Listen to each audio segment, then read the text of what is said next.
Kumai, mi nome é Zoraida Molina Arendel.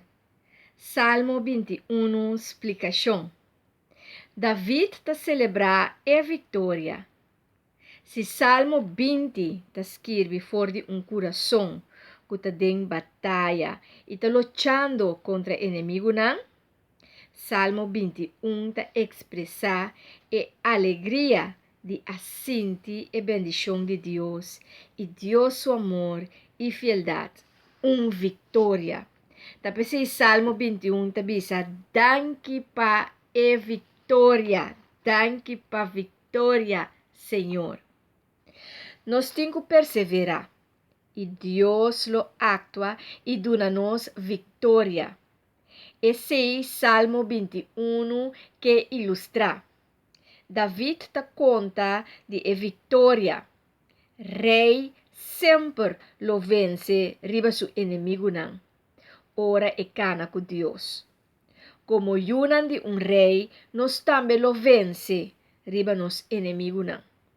E inimigo não de nos alma, e inimigo não de nos corpo, e inimigo não de nos espírito, e inimigo não de nos mente. Nos ta vence em nome do Senhor.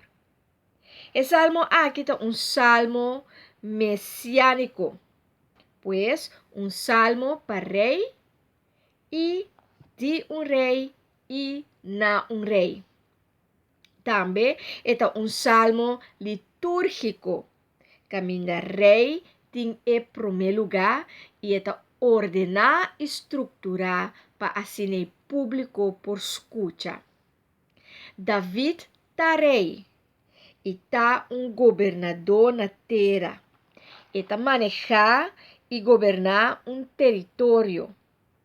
Tu rei tem o dever e a autoridade para governar e pida terra com não soberano riba che.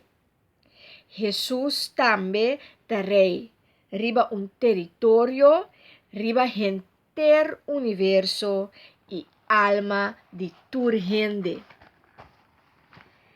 Pensei su reinado lo no tem fim. Nos mester está mais cerca de rei, mas ora nós está cerca de rei, nós está goza de benefício não que o rei está dando nos.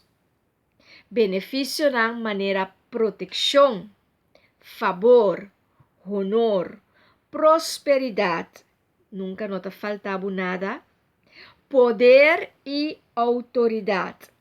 E de mês também liberdade. De Jesus tem tudo aqui e ainda mais.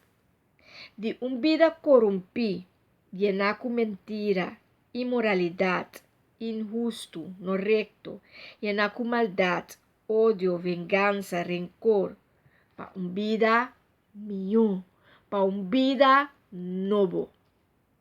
Cultura e benefício não mará na che. Então, vida de vitória de rei, e prosperidade, e bondade, e fortaleza e de glória. Tudo isso aqui está vida de Jesus. E o que nos mestres sata com bom rei, está assim bom na seu território e na e pueblo, na e outro. E aqui também nos por imitar pero tur dia. Se nos queda verdadeiramente unan de Deus, actúa como tal, pensa como tal, escoge maneira rei lo escoge, decidi também maneira rei lo decidi. Have fun with this journey.